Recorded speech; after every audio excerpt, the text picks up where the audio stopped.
તો અમદાવાદમાં આજે રથની પૂજન વિધિ કરવામાં આવશે। ઐતિહાસિક ત્રણેય રથની કરાશે પૂજા। ત્રણેય રથને મંદિરના પ્રાંગણમાં લવાશે। રથયાત્રા પૂર્વે દર વર્ષે કરાય છે રથનું પૂજન। સફળ યાત્રા માટે રથનું પૂજન કરવામાં આવશે। આપણી સાથે સંવાદદાતા અનિતા પરમાર લાઈવ જોડાઈ ચૂક્યા છે। જી અનિતા, આવતીકાલે રથયાત્રા નીકળવાની છે, ભગવાન દર્શન આપવા માટે નીકળશે, ત્યારે આજે રથનું ખાસ પૂજન કરવામાં પણ આવતું હોય છે। કેવો માહોલ છે અને પૂજા શરૂ થઈ છે કે કેમ?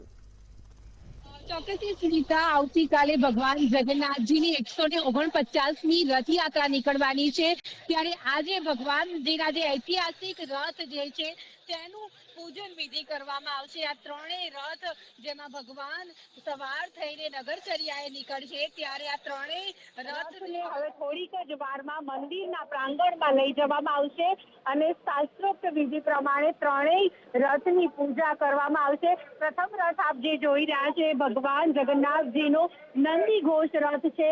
સાથે બીજો જે રથ જોવા મળી રહ્યો છે તે દેવદલન રથ જે સુભદ્રાજીનો છે અને ત્રીજો જે રથ જોવા મળી રહ્યો છે તાલ ધ્વજ બળદેવજીનો રથ છે। આ ત્રણેય રથને આપ જોઈ શકો છો કે ખલાસી ભાઈઓ જે છે તે અત્યારે હાલ રથને મંદિરમાં લઈ જવા માટે થઈને તમામ તૈયારીઓ જે છે તે કરી રહ્યા છે। ખાસ જો વાત કરવામાં આવે તો આ ત્રણેય એ રથ જે છે જે હવે મંદિરના પ્રાંગણમાં લઈ જવામાં આવશે અને આ ત્રણેય રથનું અત્યારે હાલ પૂજન વિધિ કરવામાં આવશે। શું કહેશો, ભગવાનનો પવિત્ર રથ તમને હાંકવાનો મોકો મળશે? ખૂબ જ અમે ભાગ્યશાળી છીએ કે અમને આવો મોકો મળી રહ્યો છે અને ભગવાન સરસપુરમાં અમે લઈ જઈએ છીએ ભગવાનના મોસાળમાં।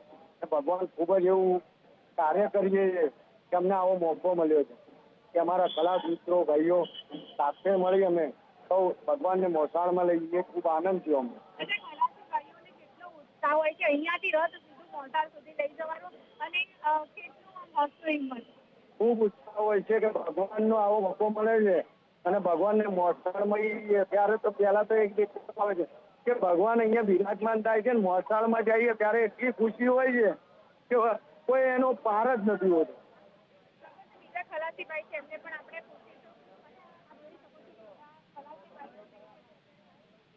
લાગ્યા છે થોડીક જ વારમાં આ જે રથ જે છે તેને મંદિર પરિષદમાં લઈ જવામાં આવશે। ત્રણેય રથની પૂજન વિધિ જે છે તે કરવામાં આવશે। મંદિરમાં લઈ જઈને આ જે ત્રણેય રથ જે છે તેના ઉપર પવિત્ર ગંગા નદીનું જે પાણી હોય છે તેના છાંટણા અભિષાટના કરવામાં આવશે। આ સાથે જો વાત કરવામાં આવે તો ત્રણેય રથની સાથે હવે ગજરાજનું પૂજન પણ થશે, કારણ કે 18 જેટલા ગજરાજ હોય છે તે આ રથયાત્રાની આગેવાની કરતા હોય છે, ત્યારે હવે ગજરાજનું પણ આજે પૂજન થવાનું છે।